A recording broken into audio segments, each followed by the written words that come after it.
चीन की अर्थव्यवस्था इस समय कई समस्याओं का सामना कर रही है। इसमें धीमी वृद्धि दर, तेजी से बढ़ रही बेरोजगारी और रियल एस्टेट क्राइसिस शामिल हैं। दुनिया की दूसरी सबसे बड़ी अर्थव्यवस्था चीन पिछले साल से आर्थिक कठिनाइयों का सामना कर रहा है। 2023 में चीन की अर्थव्यवस्था में गिरावट शुरू हुई थी।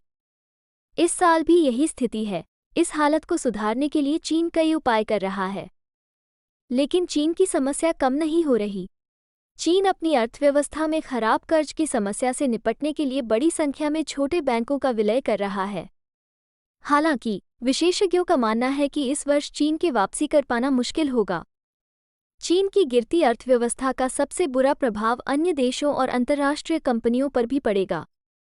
अर्थव्यवस्था के फिसलने के पीछे एक दो नहीं बल्कि कई कारण हैं।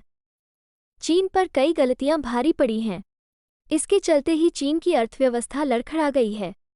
चीन की अर्थव्यवस्था में संकट के कई कारण हैं। गिरती विकास दर, कम विदेशी निवेश, प्रॉपर्टी सेक्टर का संकट, कमजोर निर्यात, कमजोर मुद्रा और युवाओं की लगातार बढ़ रही बेरोजगारी से संकट बढ़ता जा रहा है। चीन के कुल निवेश का लगभग 70% उसके नागरिकों द्वारा रियल एस्टेट में निवेश किया गया है। विश्लेषण का अनुमान है कि 2022 के अंत तक 78 करोड़ चीनी निवासी पूरी तरह से कर्जदार होंगे। उनका सारा कर्ज रियल एस्टेट से संबंधित था।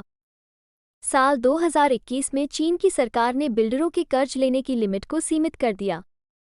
इसके परिणामस्वरूप कई बिल्डर्स डिफ़ॉल्ट हो गए हैं। सैकड़ों प्रोजेक्ट पूरे नहीं हो पा रहे हैं। लोगों ने भी अब किस्तें चुकाना बंद कर दिया है।